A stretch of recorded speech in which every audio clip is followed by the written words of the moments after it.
أشهد أن لا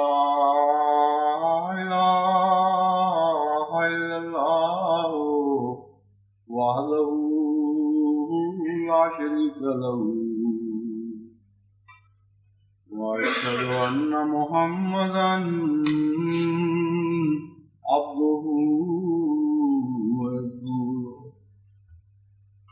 أما بعد فأعوذ بالله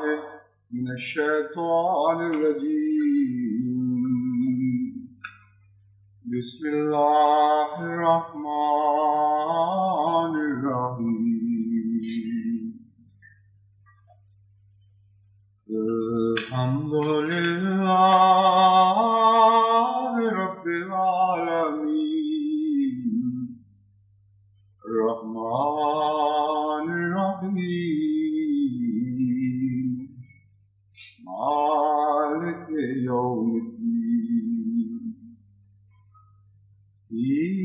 إياك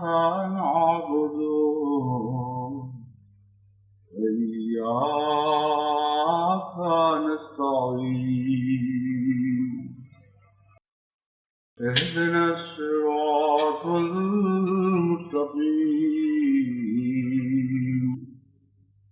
صراط الذين أنعمت عليهم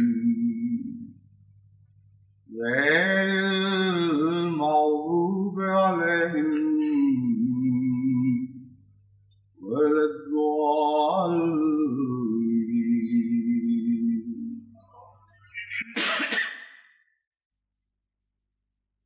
پچھلے خطبے اقامت الصلاۃ کی طرف توجہ دلانے کے لیے وقت دیے گئے تھے، اور اللہ تعالیٰ کے فضل سے تمام دنیا سے جو اطلاعیں مل رہی ہیں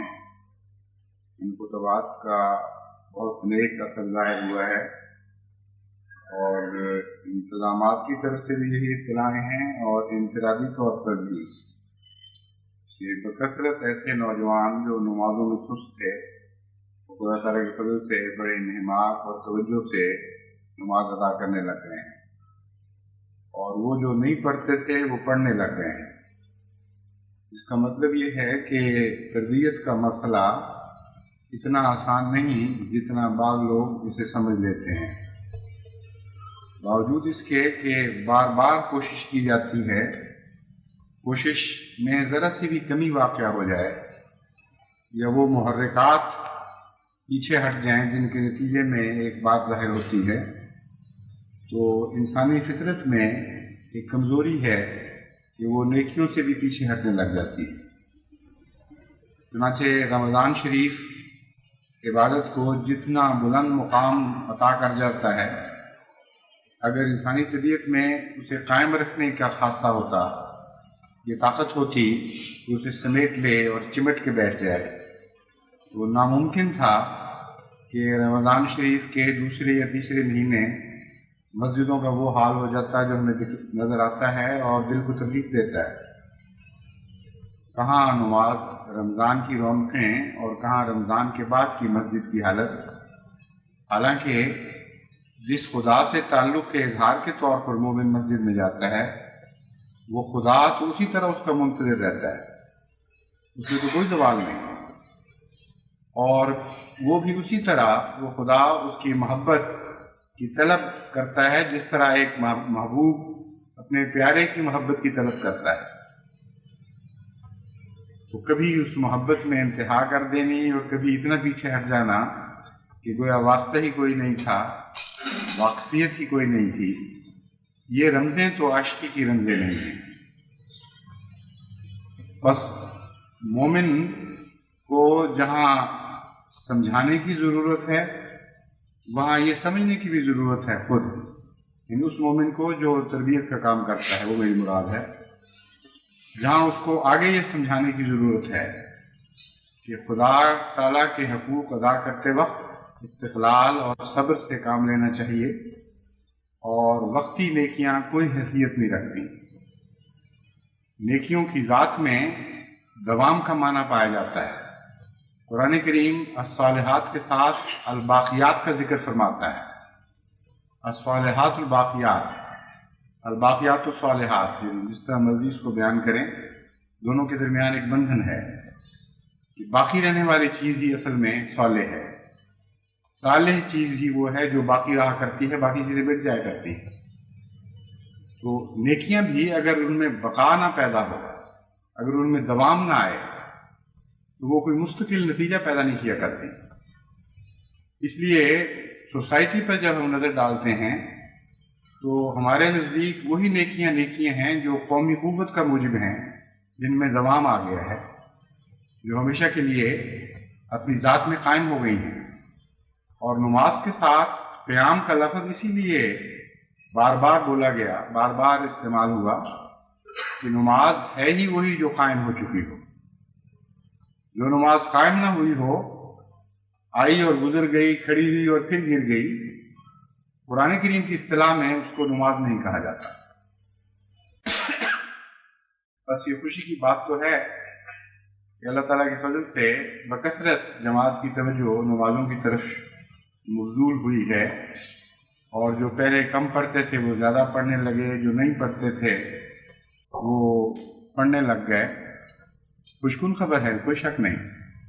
لیکن اس کے پس منظر میں کچھ تکلیف دہ چیزیں بھی نظر آ رہی ہیں۔ جو پڑھتے تھے انہوں نے چھوڑی کیوں تھی؟ جو زیادہ پڑھتے تھے انہوں نے کم کیوں شروع کر دی؟ اور اگر ایک دفعہ ایسا ہوا ہے تو کل کیوں نہیں ہوگا؟ اس کی فکر کرنی چاہیے، یہ بات سمجھانے کی ضرورت ہے، اور خود یہ سمجھنے کی ضرورت ہے مذکر کو کہ جب تک میں مستقلاً خود نصیحت پہ دوام اختیار نہیں کروں گا، اس قسم کے دردناک واقعات ہوتے ہی رہیں گے۔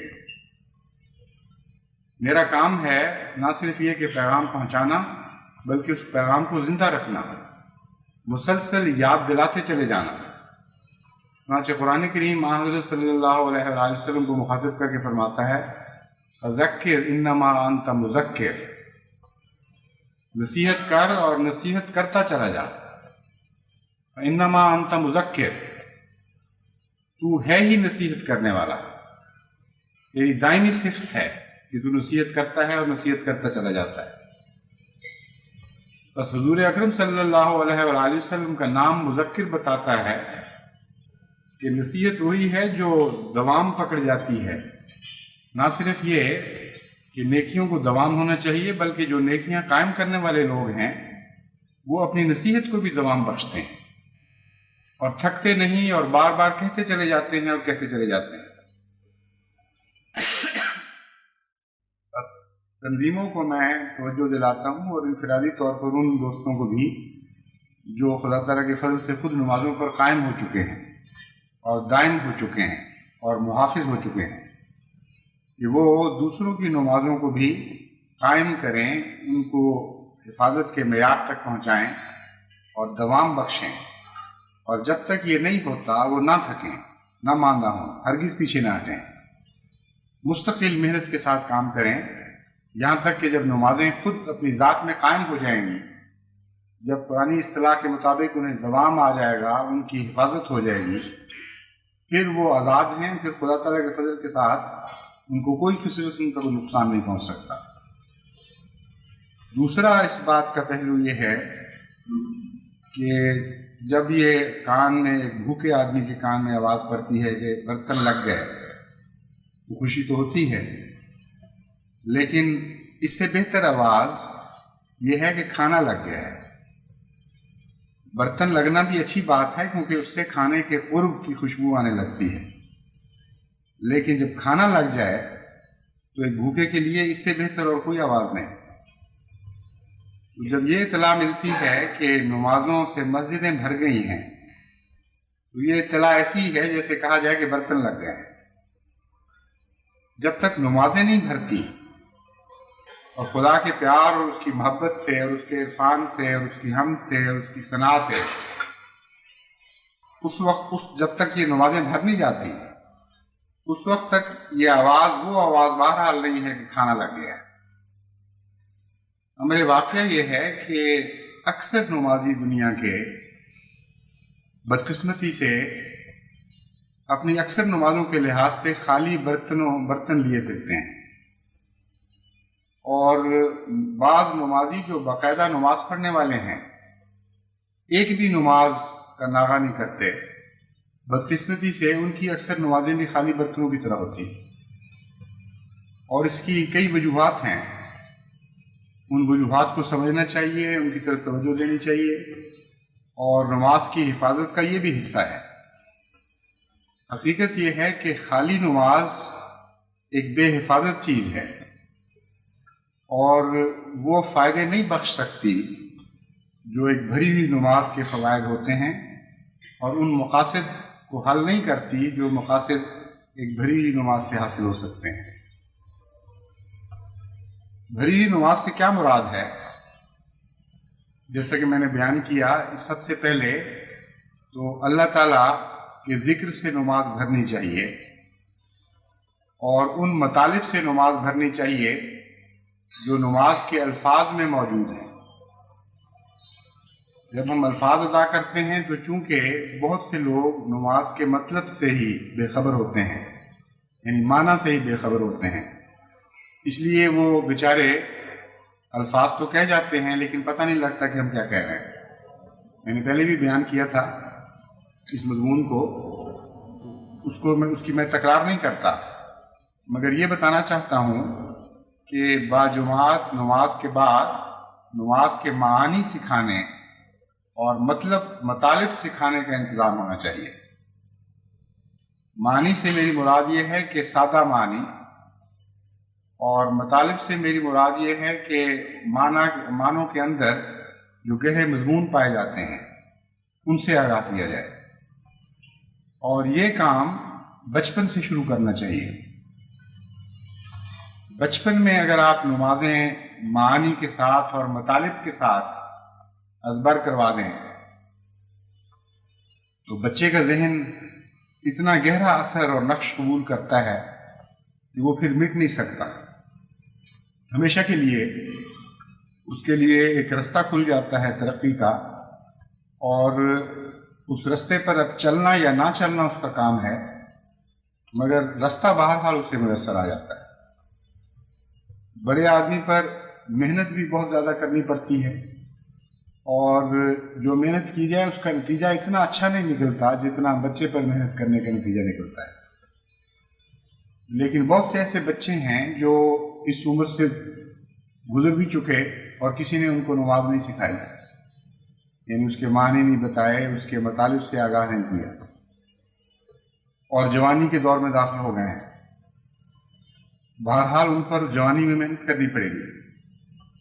اور ایسے بوڑھے بھی ملیں گے جو جوانی سے گزر کر بڑھاپے میں داخل ہو گئے ہیں اور نماز کے معانی سے ناآشنا ہیں۔ ان پر بڑھاپے میں محنت کرنی پڑے گی، اور جتنی عمر بڑھتی چلی جائے گی اتنی آپ کو زیادہ محنت کرنی پڑے گی۔ یہ چونکہ ایک نسل کا کام نہیں ہے، ایک دور کا کام نہیں ہے، قیامت تک کے لیے اپنی نسلوں کی حفاظت کی ذمہ داری خدا تعالیٰ ہم پر ڈالتا ہے۔ اس لیے اسے آج شروع کریں۔ کل آپ کے بزرگوں نے جو آپ پر محنت کی تھی اس کا پھل آپ آج کھا رہے ہیں، کل کے بچوں پر آپ نے محنت کرنی ہے، اور کل کی آنے والی نسلوں کو آپ نے پھل عطا کرنے ہیں۔ اس لیے بزرگوں کا شکریہ ادا کرنے کا ایک یہ طریق ہے، بڑوں کی محنت کے شکریہ کا ایک یہ طریق ہے کہ آپ آئندہ ان کے فیض کو جاری کر دیں۔ دوسرا پہلو نمازوں کے بھرنے سے متعلق یہ ہے کہ جب تک اللہ تعالیٰ سے تعلق قائم نہ ہو اور نماز کا مقصد واضح نہ ہو، اس وقت تک مطالب معلوم ہونے کے باوجود بھی نماز بھرے گی نہیں۔ پھل بعض دفعہ موٹا بھی ہو جاتا ہے لیکن پکتا نہیں، تو جو لذت پکے ہوئے پھل سے کھانے میں حاصل ہوتی ہے اگر اس کچے پھل پر آپ منہ ماریں تو بالکل اس کا برعکس نتیجہ نکلتا ہے۔ بعض پھل جو پکنے کے بعد نہایت شیریں ہو جاتے ہیں، رس سے بھر جاتے ہیں، اگر کچے کھائے جائیں تو نہ صرف یہ کہ شدید تکلیف پہنچتی ہے بلکہ بعض دفعہ عوارض لگ جاتے ہیں۔ اس لیے نماز کو مطالب سے پڑھنا صرف کافی نہیں، جب تک اللہ تعالیٰ کی محبت کا رس اس میں داخل نہ ہو جائے ان مطالب میں، اس وقت تک ان مطالب میں مزہ نہیں آ سکتا، اور نماز کے ساتھ ایک ذاتی لگاؤ پیدا نہیں ہو سکتا۔ حضرت مسیح موعود علیہ الصلوۃ والسلام نماز کا مقصد وصل بیان فرماتے ہیں کہ یہ تو ایک سواری ہے جس پر بیٹھ کر انسان کسی محبوب کی طرف جاتا ہے، اور ہر دفعہ ہر سفر کا مقصد اس سے ملاقات ہے۔ بس اگر آپ 5 نمازیں پڑھتے ہیں تو 5 دفعہ خدا تعالیٰ کی ملاقات کے لیے روانہ ہوتے ہیں نماز کی سواری پہ بیٹھ کے۔ اگر 6 نمازیں پڑھتے ہیں تو 6 دفعہ روانہ ہوتے ہیں، اگر اور اس کے علاوہ نوافل پڑھ لیتے ہیں تو اتنی دفعہ خدا کی خدمت میں حاضر ہونے کے لیے روانہ ہوتے ہیں۔ حضرت صلی اللہ علیہ وآلہ وسلم نے اسی مضمون کو احسان کی تفسیر کے طور پر بیان فرمایا احسان کیا ہے؟ اس طرح نماز پڑھنا کہ گویا تو خدا کو دیکھ رہا ہو، یعنی وصل کی اور کیا تعریف ہے؟ نہ صرف خدا کے حضور حاضر ہو بلکہ اسے دیکھ رہے ہو. اور اگر اتنی توفیق نہیں ملتی، اس مقام تک نہیں پہنچتے،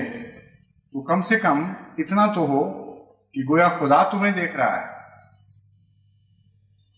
ایسی نمازیں اصل وہ نمازیں ہیں جو بھرتی ہیں مضمون کے ساتھ اور شیریں اور لذت مضمون سے بھر جاتی ہیں. کیونکہ جب جس شخص کو آپ مخاطب کر رہے ہیں اور اس کی ثنا اور اس کی تسبیح کر رہے ہیں، اس کی حمد کے گیت گا رہے ہیں، اگر وہ سامنے موجود ہو اور آپ کو احساس ہو کہ وہ سن رہا ہے، پھر آپ کی اس تعریف، اس حمد و ثنا میں ایک خاص لذت پیدا ہو جائے گی. اور اگر اس کی حاضری کا احساس نہ ہو یا یہ بھی احساس نہ ہو کہ وہ ہمیں دیکھ رہا ہے، تو یہ ساری چیزیں بے معنی ہو جائیں گی. وہی الفاظ آپ کروڑوں دفعہ بھی زندگی میں دہرائیں، ان کے کوئی معنی نہیں ہوں گے، کوئی یعنی مطلب سمجھنے کے باوجود بھی وہ نتیجہ خیز نہیں ہوں گے. اس لیے حضرت مسیح موعود علیہ الصلوۃ والسلام اس کی طرف بار بار توجہ دلاتے ہیں اور وصال نہ ہونے کی دوا بھی بتاتے ہیں. وصال نصیب کیسے ہوتا ہے، اس کا علاج کیا ہے اگر نصیب نہ ہو. فرماتے ہیں جب تک خدا کسی کو پاک نہ کرے کوئی پاک نہیں ہو سکتا، اور جب تک وہ خود وصال نہ عطا نہ کرے کوئی وصال کو حاصل نہیں کر سکتا. بس اس معنی کی روح سے احسان کا ایک اور معنی بھی سمجھ آ گیا. یعنی کیوں اسے احسان کہا گیا؟ لقاء کا نام حضرت اقدس محمد مصطفیٰ صلی اللہ علیہ وآلہ وسلم نے احسان بیان فرمایا ہے. اس کا ایک عارفانہ نقطہ حضرت مسیح موعود علیہ السلام سے ہمیں یہ معلوم ہوا کہ اس لیے کہ خدا کے احسان کے بغیر وصال نہیں ہو سکتا. یہ ہے احسان. اللہ کا احسان ہے جب بندے پر ہو جائے تو اس کی نمازوں میں خدا نظر آنے لگ جاتا ہے. ایک اور طریق سے حضرت مسیح موعود علیہ السلام اس مضمون کو بیان فرماتے ہیں کہ نمازوں کو وہاں تک آگے بڑھاؤ، وہاں تک نمازوں پہ محنت کرو کہ وہ جو سنتا ہے وہ بولنے لگ جائے. یعنی خدا اور بندے کے تعلق میں پہلے تو یک طرفہ مناجات کا تعلق قائم ہوتا ہے نمازوں کے ذریعے، اور جب وہ تعلق بڑھتا چلا جاتا ہے اور یک طرفہ انسان اس کے حضور گزارشات کرتا چلا جاتا ہے، تو حضرت مسیح موعود علیہ السلام فرماتے ہیں کہ پھر ایک ایسا وقت آتا ہے کہ وہ جو سنتا ہے وہ بولتا بھی ہے، پھر وہ جواب بھی دیتا ہے. تو اس طرح لقاء کا مضمون مکمل ہو جاتا ہے. وہ سامنے آ کھڑا ہوتا ہے، یعنی پہلے تمہیں احساس کرنا پڑے گا کہ گویا وہ سامنے ہے. پھر جب اس کی صفات کے گیت گاؤ گے پھر وہ یوں محسوس ہوگا جیسے واقعتاً وہ کھڑا ہے اور تمہیں دیکھ رہا ہے. اور بعد ازاں وہی وجود بولنے لگ جائے گا اور اپنے کلام سے اپنے وجود کا ثبوت دے گا. یہ سب کچھ کیسے حاصل ہو سکتا ہے؟ حضرت مسیح موعود علیہ السلام فرماتے ہیں کہ کوئی پاک جب تک خدا کسی کو پاک نہ کرے کوئی پاک نہیں ہو سکتا، اور جب تک وہ خود وصال عطا نہ کرے کوئی وصال کو حاصل نہیں کر سکتا. طرح طرح کے طوق اور قسمہ قسم کے زنجیر انسان کی گردن میں پڑے ہوئے ہیں. اب اس سے آپ اندازہ کریں کہ نماز کو قائم کرنا در حقیقت کتنی محنت کا کام ہے، اور ہونا بھی چاہیے. دنیا کے ادنا ادنا مقاصد کو حاصل کرنے کے لیے انسان کو محنت کرنا پڑتی ہے.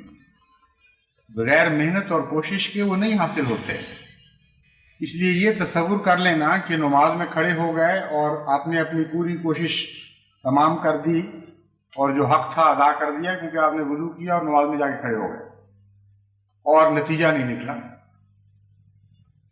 اور پھر اس کی ذمہ داری کس پہ ڈالی جاتی ہے؟ اللہ تعالیٰ پر. نعوذ باللہ. کہتے ہیں ہم تو چلے گئے تھے، خدا نے آگے سے جواب ہی نہیں دیا. ہم تو گئے تھے لیکن ہمارے دل میں کوئی نیکی پیدا نہیں ہوئی، کوئی لذت محسوس نہیں ہوئی، کوئی نتیجہ نہیں نکلا. ایک دوڑ کے مقابلے کے لیے دنیا میں لاکھوں لاکھ انسان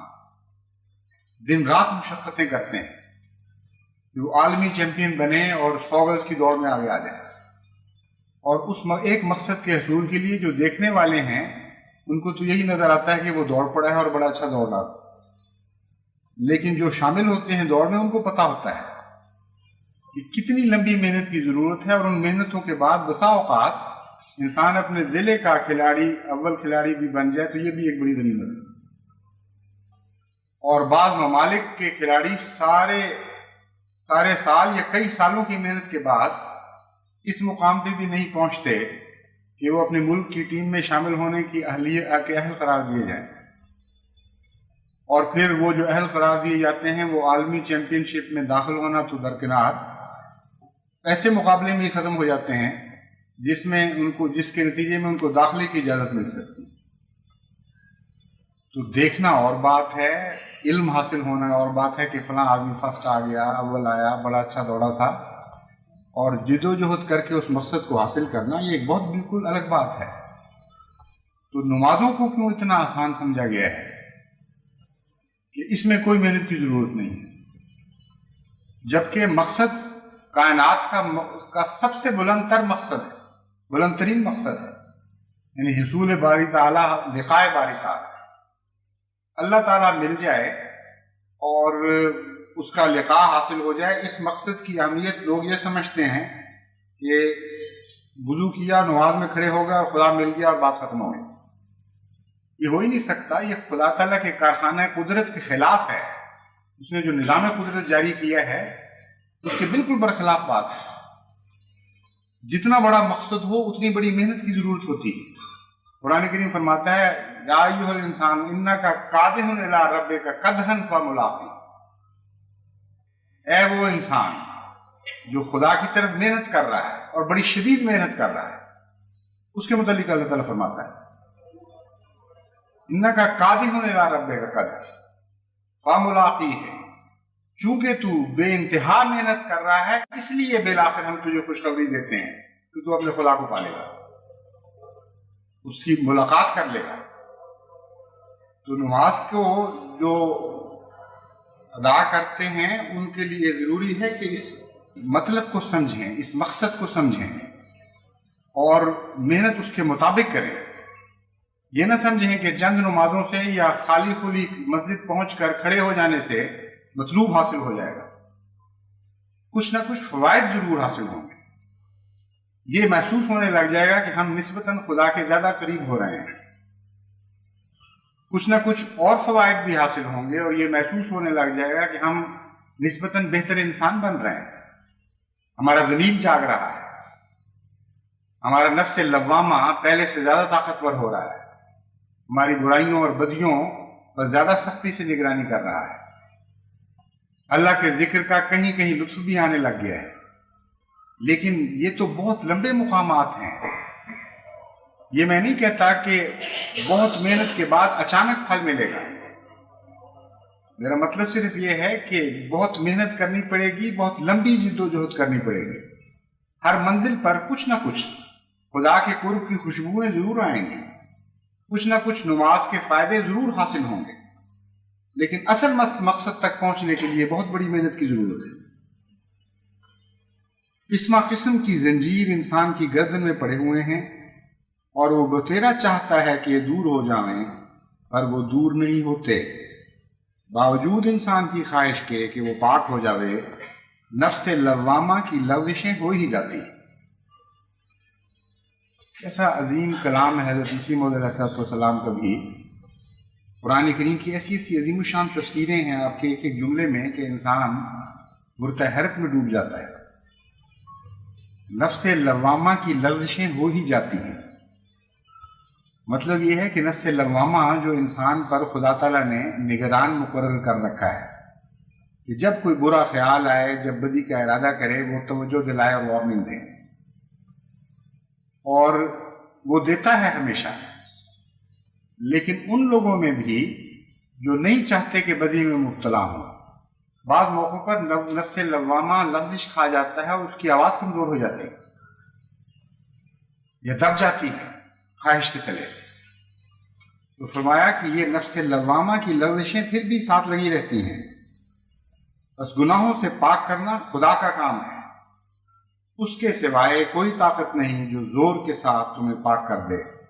بس پاک جذبات کے پیدا کرنے کے واسطے خدا تعالیٰ نے نماز رکھی ہے۔ نماز کیا ہے؟ ایک دعا جو درد، سوزش اور حرقت کے ساتھ خدا تعالیٰ سے طلب کی جاتی ہے تاکہ یہ بد خیالات اور برے ارادے دفع ہو جائیں اور پاک محبت اور پاک تعلق حاصل ہو جاوے۔ اس مضمون میں حضرت مسیح موعود علیہ السلام نے 3 ایسی باتیں بیان فرمائی ہیں جن کو اچھی طرح ذہن نشین کر لینا چاہیے۔ اول، نماز کو ایک ایسی دعا قرار دیا جو درد، سوزش اور حرقت یعنی بڑی شدت کے ساتھ گرمی اپنے اندر رکھتی۔ در حقیقت نماز کے معنی میں ایک سوزش اور جلن کا مضمون پایا جاتا ہے۔ بعض اہل لغت کے نزدیک صلاۃ کا لفظ سلیون سے نکلا ہے جس کا معنی ہے جلنا، اور صلاح کہتے ہیں جلنے، یعنی صلاح کا مطلب ہے اس نے جلایا یا وہ جلا یا وہ ایسی چیز میں داخل ہو گیا جو جلانے والی ہو۔ یسلا نارن حامیہ جو قرآن کریم میں آتا ہے، اس کا یہی معنی ہے، یعنی صلاح کا لفظ ایک ایسے اقدام کے لیے بولا جاتا ہے جس کے نتیجے میں انسان کو گرمی پہنچے، آگ کا سامنا کرنا پڑے۔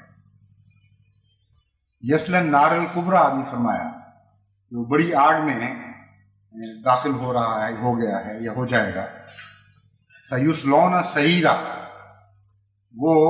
جہنم کی بھڑکتی ہوئی آگ میں داخل کیے جائیں گے۔ فسوف نسلیہ نارا، پھر ہم اسے یقیناً آگ میں داخل کر دیں گے۔ یہ سارا مضمون جس میں لفظ صلاح آیا ہے،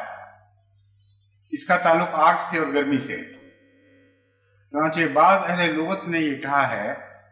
کہ نماز کی اصل یہی ہے، لفظ صلاۃ کی اصل یہی صاد لام واو ہے، سلیون، صاد لام یہ ہے، اور اس کا نماز سے پھر کیا تعلق ہے؟ اگر صلاح کا مطلب جہنم میں داخل ہونا ہے تو نماز کا تو یہ مطلب نہیں ہے، تو اس کو بالکل برعکس معنی رکھتی ہے۔ اس کے کیا معنی ہے؟ بعض اہل لغت نے یہ معنی بیان فرمائے ہیں کہ دراصل صلاۃ یا صلی یصلی، یہ جو استعمال ہے لفظ صلاح سے نکلا ہوا، یہ باب تفعیل ہے، جیسے مرزا یمرز و تمریزن کہتے ہیں، اسی طرح صلی یصلی تسلیًا، یہ وہ بناتے ہیں باب تفعیل۔ اور باب تفعیل میں یہ خاصیت پائی جاتی ہے کہ جس معنی کے لیے اصل لفظ ہے اس کے برعکس معنی پیدا کر دیا کرتا ہے۔ چنانچہ مرضہ کا مطلب ہے وہ مریض ہو گیا، بیمار ہو گیا، لیکن جب باب تفعیل میں یہی لفظ بولیں گے اور مرضہ کہیں گے تو اس کا مطلب ہے اس کو شفا دے دی، اور یہ عرب استعمال ہے۔ مرضہ، کسی نے اس کو شفا دے دی، اور مرضہ کا مطلب ہے بیمار ہو گیا۔ تو یہ اہل لغت کہتے ہیں کہ دراصل صلاح کا مطلب یہ ہے کہ جہنم کی آگ سے بچانے والی چیز۔ صلاح کا برعکس معنی، صلاح کا مطلب ہے آگ میں داخل ہو گیا، صلاح کا مطلب ہے اس نے آگ کو اپنے سے دور کر دیا۔ لیکن حضرت مسیح موعود علیہ السلام نے اس کے اور معنی بیان فرمائے ہیں۔ آپ یہ فرماتے ہیں کہ اس کے مضمون میں آگ ہی داخل ہے، لیکن وہ محبت الہی کی آگ ہے، اور محبت الہی کی آگ سے غیر آگ کو دفع کرنا اس کا معنی ہے۔ یعنی سوزش اور حرقت جو ہے آگ کے مضمون میں، اس سے مراد اللہ تعالیٰ کی محبت اور اس کے پیار کی آگ ہے۔ اس لیے آگ کا مضمون تو ہے، لیکن آگیں کئی قسم کی ہوتی ہیں۔ انسان محبت کی آگ میں بھی جلتا ہے عشق اور پیار سے بھی گرمی محسوس کرتا ہے اور حسد سے بھی کرتا ہے۔ ان دونوں آگوں کا نتیجہ بالکل مختلف ہے۔ عشق اور محبت کی آگ دل کو گداز کر دیتی ہے اور حسد کی آگ اس کو جلا کر خاکستر کر دیتی ہے۔ ایک عذاب ہے اور ایک لذت ہے، ان دونوں میں زمین و آسمان کا فرق ہے۔ بس حضرت مسیح موعود علیہ السلام چونکہ اہل لغت کے مضمون ہی کو نہیں جانتے بلکہ عارف باللہ بھی ہیں، ایک صاحب تجربہ بزرگ ہیں، اس لیے آپ نے جو معنی پیدا کیے ہیں وہ اہل لغت کے معنی سے کہیں زیادہ بالا اور عرفہ اور عالی شان رکھنے والے ہیں۔ آپ یہ مضمون بیان فرماتے ہیں کہ خدا کی محبت اگر نماز میں ایک گرمی پیدا نہ کرے تو وہ نماز ہے ہی نہیں، کیونکہ اصل سے خالی ہو گئی۔ نماز کی اصل ہی گرمی ہے، اور وہ گرمی چونکہ خدا کی محبت کی گرمی ہے، اس لیے اس کے بغیر جو نماز ہے وہ خالی اور بے معنی ہے، اس کا لفظ نماز کے ساتھ حقیقت میں کوئی تعلق نہیں۔ فرماتے ہیں صلاۃ کا لفظ اس بات پر دلالت کرتا ہے کہ دعا صرف زبان سے نہیں بلکہ اس کے ساتھ سوزش اور جلن اور حرقت کا ہونا ضروری ہے۔ دعا کو خدا تعالی دعا کو قبول نہیں کرتا جب تک انسان حالت دعا میں ایک موت تک نہیں پہنچ جاتا۔ یہ جو مضمون ہے یہ تو بظاہر ڈرانے والا ہے، لیکن امر واقعہ یہ ہے کہ اس میں حضرت مسیح موعود علیہ السلام نے آگ کا ایک اور مضمون بیان فرمایا ہے۔ آگ کے دو پہلو ہیں، ایک آگ وہ ہے جو عشق الہی کی آگ ہے اور وہ ایک سوز و گداز پیدا کرتی ہے، اور یہی آگ جلانے کے معنی دوسرے جلانے کے معنی بھی رکھتی ہے، یعنی گناہوں کو جلا دے اور غیر اللہ کی محبت کو جلا دے اور وہ موت وارد کر دے جس میں انسان سوائے خدا کے باقی سب کے لیے مر جاتا ہے۔ بس حضرت مسیح موعود علیہ السلام ڈرانے کے لیے یہ الفاظ استعمال نہیں فرما رہے ہیں بلکہ نہایت ہی گہرے معنوں کی طرف توجہ فرما رہے ہیں کہ اگر یہ محبت کی آگ زیادہ روشن ہو جائے، زیادہ الاؤ اس کا بھڑک اٹھے، اس وقت پھر تمام غیر اللہ پر، تمام غیر خواہشوں پر موت وارد ہو جاتی ہے، کیونکہ وہ اس آگ میں جل جاتی ہے۔ یہ مقام بہت بلند اور بہت بات کا مقام ہے، لیکن اس کی جھلکیاں مومن آغازی سے دیکھنے لگ جاتا ہے، انتظار کی ضرورت نہیں پڑتی، کیونکہ یہ جو نفس امارہ کا کلیتاً جل جانا یہ یک دفعہ نہیں ہوا کرتا کہ ایک دم کسی چیز کو آگ میں جھونک دیا اور وہ جل کے خاکستر ہو گئی، بلکہ جوں آپ قریب جائیں گے وہ گرمی محسوس ہوگی، اور بعض اعضاء پر اس گرمی کا زیادہ اثر پڑے گا، بعض پر کم پڑے گا، اور بعض زیادہ جلن محسوس کریں گے، بعض ذرا ٹھہر کر جلیں گے،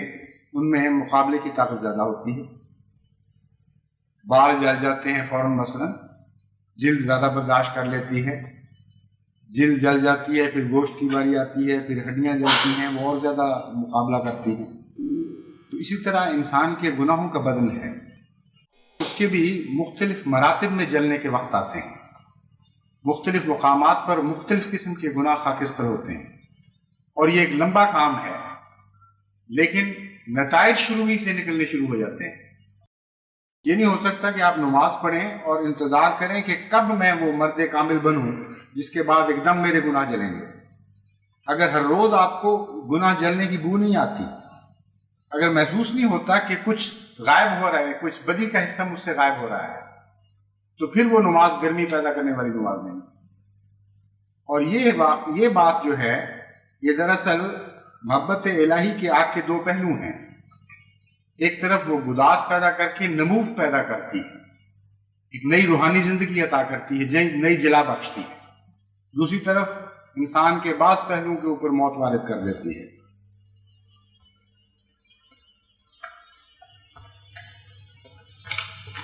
سوال یہ ہے کہ ایک عام مبتدی کو کیا کرنا چاہیے؟ کوئی ایسا طریق معلوم ہونا چاہیے کہ جس کے نتیجے میں رفتہ رفتہ انسان اس اعلیٰ مقصد کی طرف نہ صرف بڑھنے لگے بلکہ محسوس کرنے لگے کہ میں بڑھ رہا ہوں۔ جیسا کہ میں نے بیان کیا ہے، خلاصہ اس کا اللہ کی محبت ہے، اور اللہ تعالیٰ کی محبت کے لیے نماز کا انتظار نہیں کرنا چاہیے، کیونکہ اگر آپ نماز پڑھتے ہیں اور یہ سمجھتے ہیں کہ نماز میں محبت آ جائے گی، یہ درست نہیں ہے۔ نماز کی طرف جانے سے پہلے محبت کے آثار آپ کے اندر پیدا ہونے چاہیے، تاکہ جانے کا بھی لطف آئے، خدا کے لیے پاک ہونے کا بھی لطف آئے، اور پھر جب نماز میں داخل ہوں تو ذہن اس کے لیے تیار ہو۔ اگر یہ نہ ہو تو لذت آ ہی نہیں سکتی۔ اس لیے روزمرہ کی زندگی میں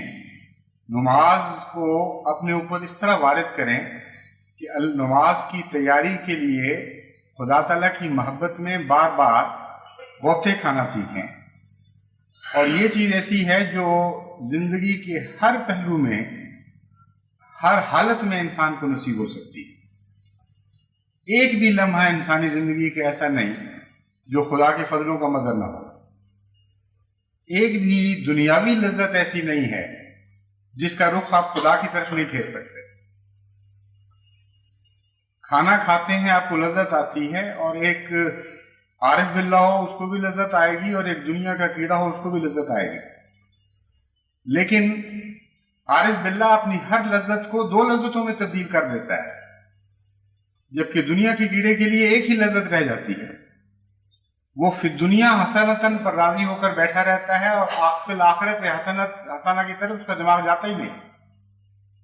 اور دنیا ہی کی حسنہ سے آخرت کی حسنہ پیدا ہوا کرتی ہے عارف باللہ کے لیے۔ 2 جنتوں کا یہی مضمون ہے کہ دنیا کی جنت کو وہ روحانی جنت میں تبدیل کرتے رہتے ہیں، اور دنیا کے میووں کو وہ روحانی میووں میں تبدیل کرتے رہتے ہیں۔ یہ کام آسان بھی ہے اور لذت بخش بھی ہے، بار بار اپنے ذہن کو خدا کی طرف منتقل کرنا۔ چنانچہ قرآن کریم جب فرماتا ہے، نماز کی تاکید فرماتا ہے، ایک موقع پر فرماتا ہے اقم الصلاۃ لدلوک الشمس الی غسق اللیل وقرآن الفجر۔ 24 گھنٹوں کو باندھ دیا ہے اس طرح، یعنی شروع کر کے آخر وقت تک نماز ہی کی گویا حالت بیان فرمائی ہے۔ نماز پڑھو وہاں سے شروع کر کے وہاں تک، گویا بیچ میں کوئی ناغہ ہی نہیں ہے۔ اصل بات یہ ہے کہ ہر حالت جس میں سے انسان گزر رہا ہوتا ہے اس کو عبادت میں تبدیل کر سکتا ہے،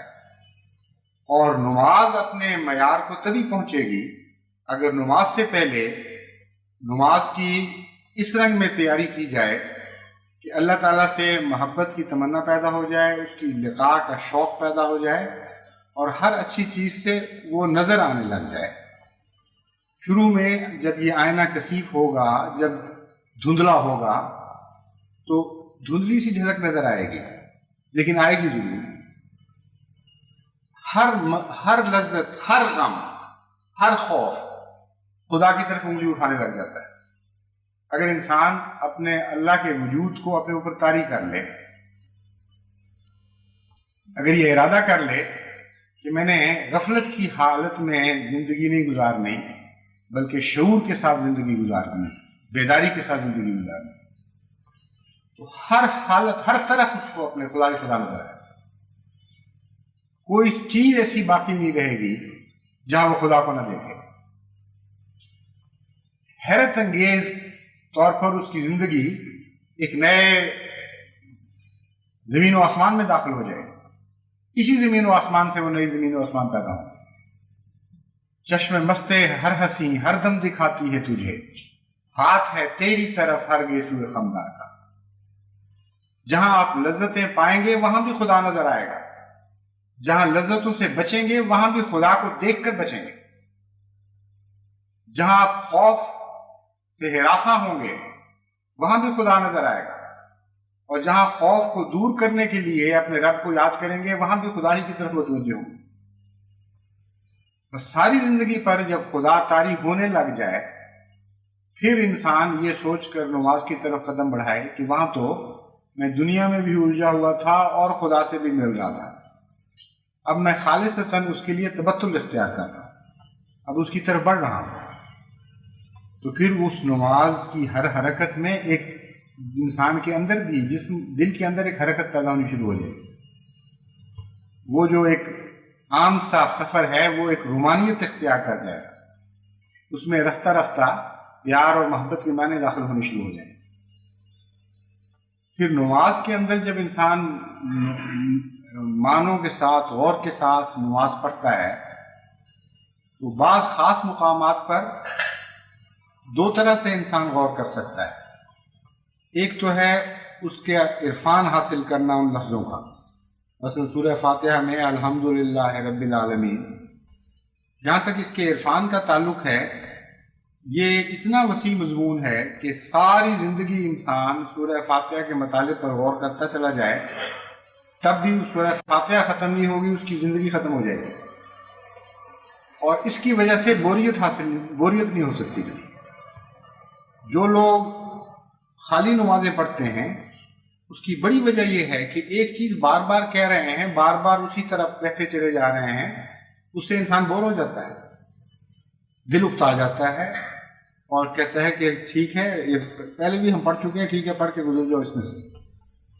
یعنی کوئی حد ہونی چاہیے، 5 دفعہ نہیں بلکہ تہجد کے بعد بھی اٹھو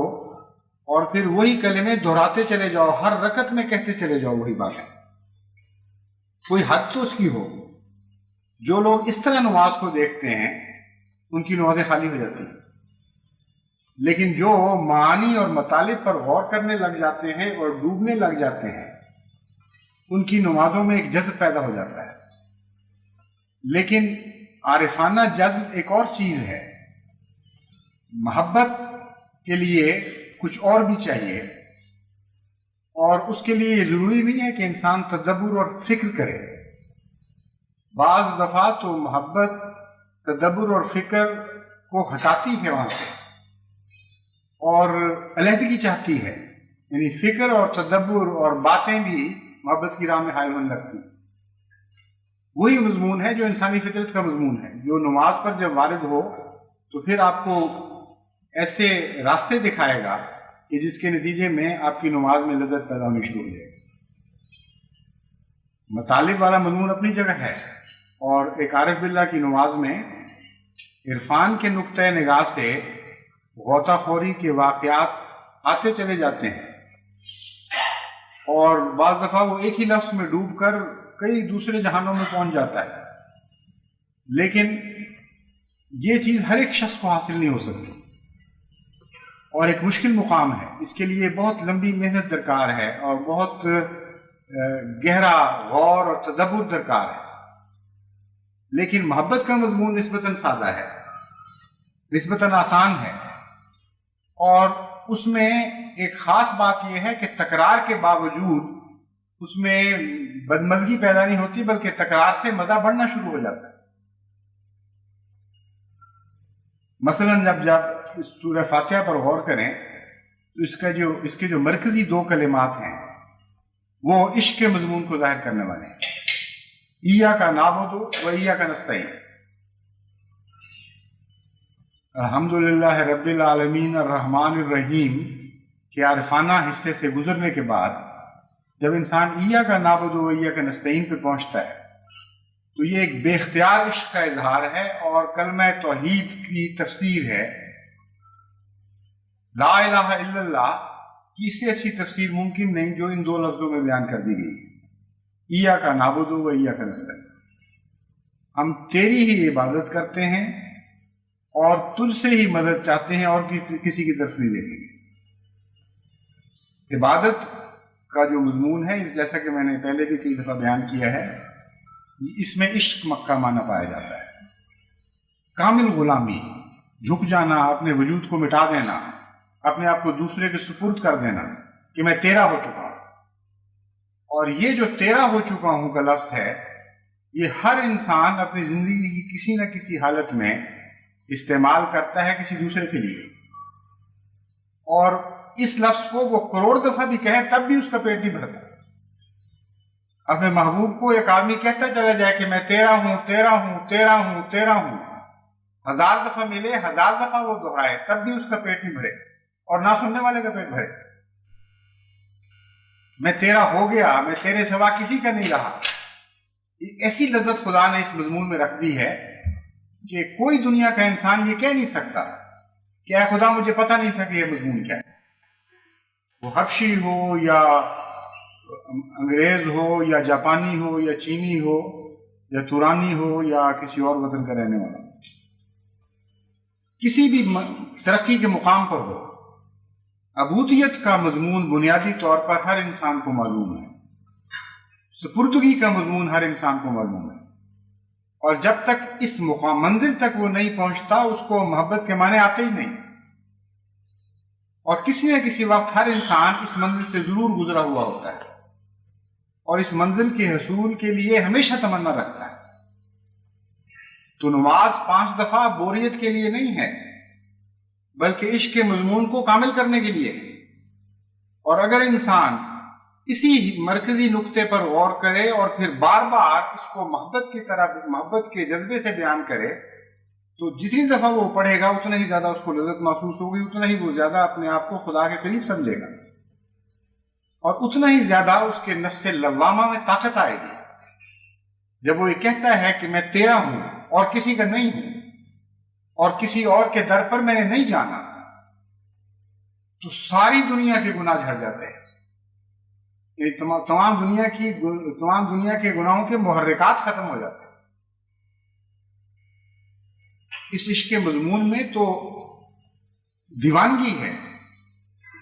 جیسے مجنو لیلا کا ہو گیا تو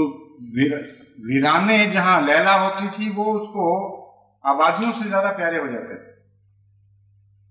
اور وہ آبادیاں جہاں لیلا نہیں ہوتی تھی وہ اس کو ویرانے نظر آتے تھے۔ تیرا ہی ہو گیا کا یہ معنی ہے کہ اب تو ہے تو میری زندگی میں لذتیں ہیں، تو نہیں ہے تو کچھ بھی نہیں ہے۔ جہاں جہاں مجھے تو نظر آئے گا وہاں وہاں میں جاؤں گا، جہاں جہاں تو دکھائی دے گا وہاں وہاں میں پیار کروں گا، وہاں سے لذت تلاش کروں گا،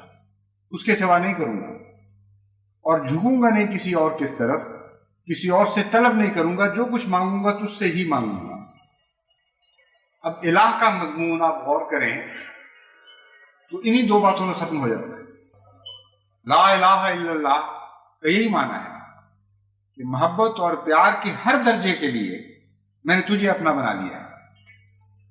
اور مدد طلب کرنے کے ہر درجے کے لیے میں نے تیری طرف رجوع کر لیا ہے، اور اب کسی اور کی طرف میں نہیں دیکھوں گا۔ اسی لیے عبادت کی جاتی ہے، یا اس کے حسن کے نتیجے میں، اس کی عظمت کی وجہ سے، اس کے سامنے جھک کر اپنے آپ کو اس کے سپرد کر کے، یا پھر حرص و ہوا کی وجہ سے کسی چیز کی طلب کی خاطر کسی کے سامنے انسان جھکتا ہے۔ تو ایاک نعبد و ایاک نستعین کا جو مضمون ہے یہ عشق کا مضمون ہے، اور اگر اسے عشقیہ رنگ میں، والہانہ رنگ میں بیان کیا جائے، خدا کے حضور عرض کیا جائے، تو 5 دفعہ کیا، جیسا کہ میں نے بیان کیا ہے، اگر آپ ہر سانس میں ایاک نعبد و ایاک نستعین کہیں، آپ کے عشق کو ایک نئی جلا ملے گی، نئی زندگی ملے گی، اور آپ کا مزہ ان لفظوں میں بڑھتا چلا جائے گا، نہ کہ کم ہوگا، کیونکہ یہ وہ ایک انسانی تجربہ ایسا ہے کہ جس کے نتیجے میں دنیا کی ہر قوم کا ہر فرد یہ سمجھ سکتا ہے کہ بعض الفاظ ہیں جو تکرار کے نتیجے میں لذت زیادہ پیدا کرتے ہیں۔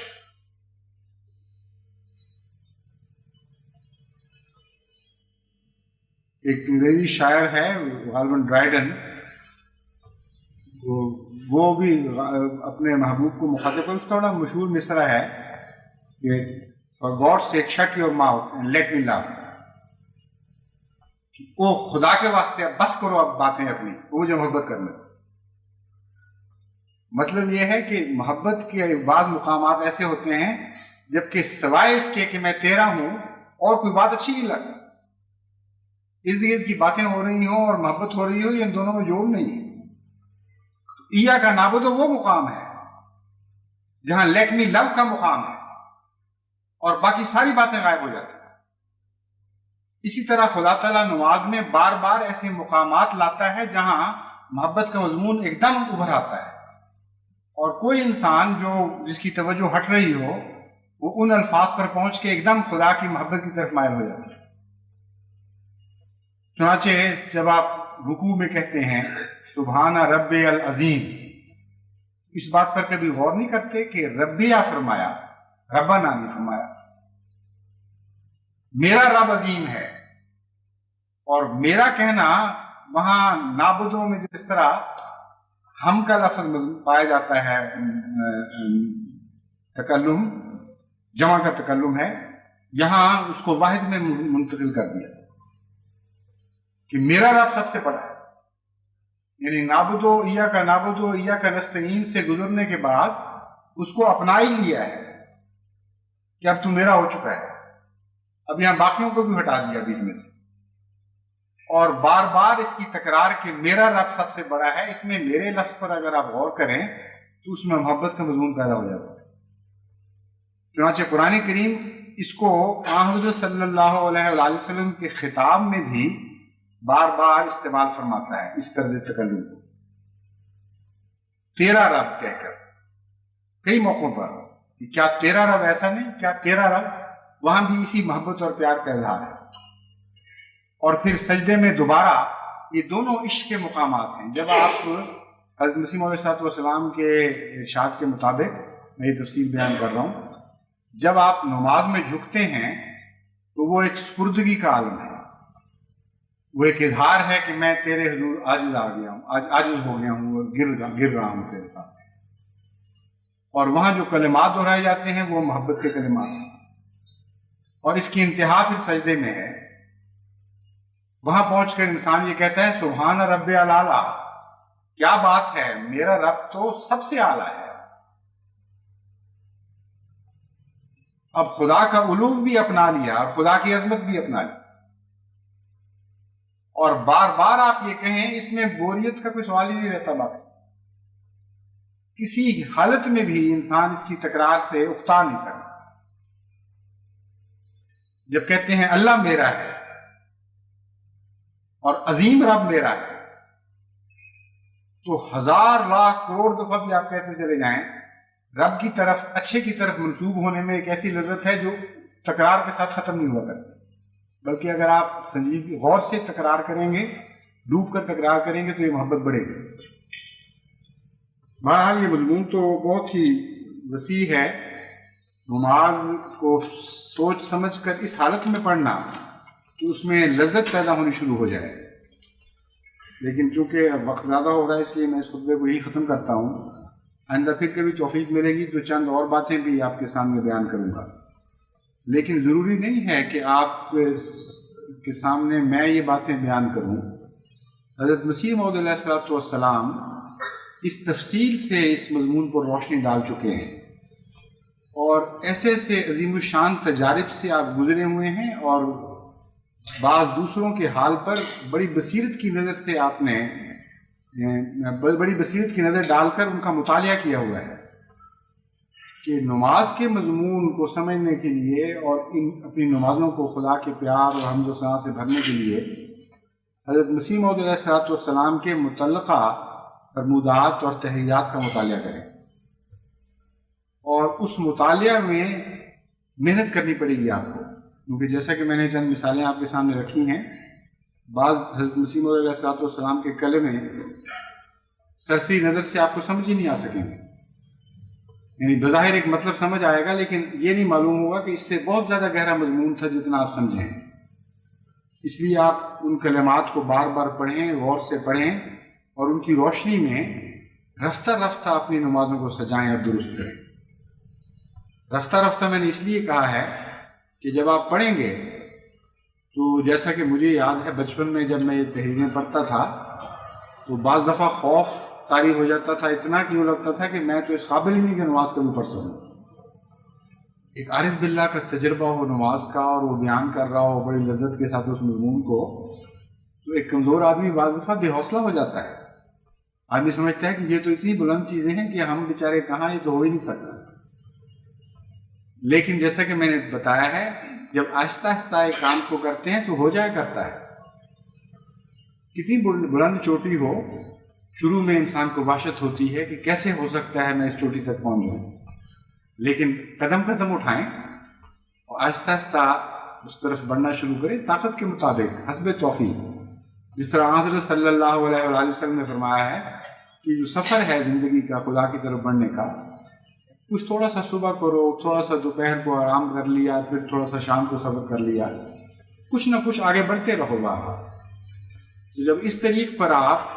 حضرت مسیح موعود علیہ السلام کے فرمودات کی روشنی میں اپنے نمازوں کو سنوارنا شروع کریں گے تو ایک آپ کو زندگی بھر کا کام مل گیا، ایک لائف ٹائم جاب جس کو کہتے ہیں. اور جب آپ نمازوں میں امپروومنٹ کر رہے ہوں گے، ان کی اصلاح کر رہے ہوں گے، اس میں کچھ اضافہ کر رہے ہوں گے، نئی تزئین کر رہے ہوں گے، تو آپ کا تو وہی حال ہو جائے گا کہ پیش نظر ہے آئینہ دائم نقاب میں. آرائش جمال سے فارغ نہیں ہنوز، پیش نظر ہے آئینہ دائم نقاب میں، کہ میں تو اپنے حسن کی آرائش سے فارغ ہی نہیں ہو رہا، ہو ہی نہیں سکتا. ہمیشہ نقاب کے اندر ایک آئینہ ہے جو میرے پیش نظر. دنیا کے محبوب کے متعلق جو غالب نے یہ کہا ہے اس پر تو یہ مضمون صادق نہیں آ سکتا، کیونکہ نقاب کے اندر آئینہ ہمیشہ رہ ہی نہیں سکتا. نقاب کے اندر جو تزئین کرتا ہے اور آرائش کرتا ہے وہ تو نقاب اٹھا کر دکھانے کی خاطر کیا کرتا ہے، لیکن ایک مومن کے اوپر یہ ضرور ثابت آ جاتا ہے. مومن اپنی تزئین نقاب کے اندر رہ کر کرنا چاہتا ہے، اور نماز کا ایک اخفاء سے گہرا تعلق ہے. تبھی قرآن کریم دکھاوے کی نمازوں کو رد کرتا ہے اور ان پر لعنت ڈالتا ہے. تو نماز کے مضمون پہ تو یہ شعر بہت ہی عمدگی سے صادق آتا ہے. ایک مومن جب اپنی نمازوں کی آرائش میں مصروف ہو جاتا ہے تو اس کے اوپر یقیناً یہ مضمون صادق آتا ہے کہ ہمیشہ دائم اس کے نقاب کے اندر لوگوں کی نظروں سے مخفی ایک آئینہ ہے جس میں وہ دیکھتا چلا جا رہا ہے منہ، اور ان کو اپنے چہرے کو زیادہ حسین بناتا چلا جا رہا ہے. خدا کرے کہ جماعت احمدیہ کو اس قسم کی نمازوں کو قائم کرنے کی توفیق ملے، بڑی کثرت کے ساتھ صاحب لقاء ہم میں پیدا ہو جائیں، جو خدا کی طرف بڑھنے لگیں اور خدا کو دیکھنے لگیں اور اس کا لطف محسوس کرنے لگیں،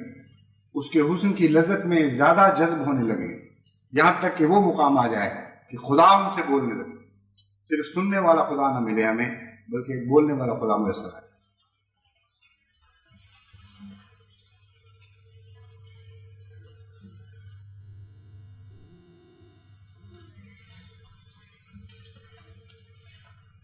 الحمدللہ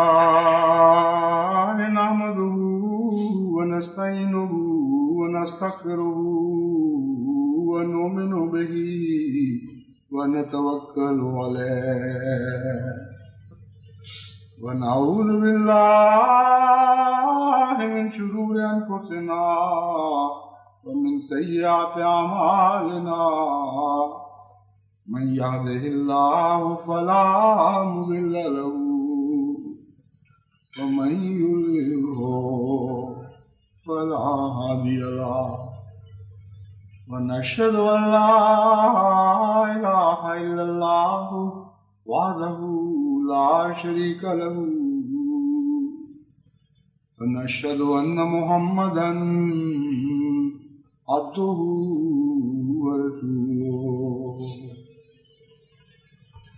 عباد الله رحمكم الله، إن الله يأمر بالعدل والإحسان وإيتاء ذي القربى وينهى عن الفحشاء والمنكر والبغي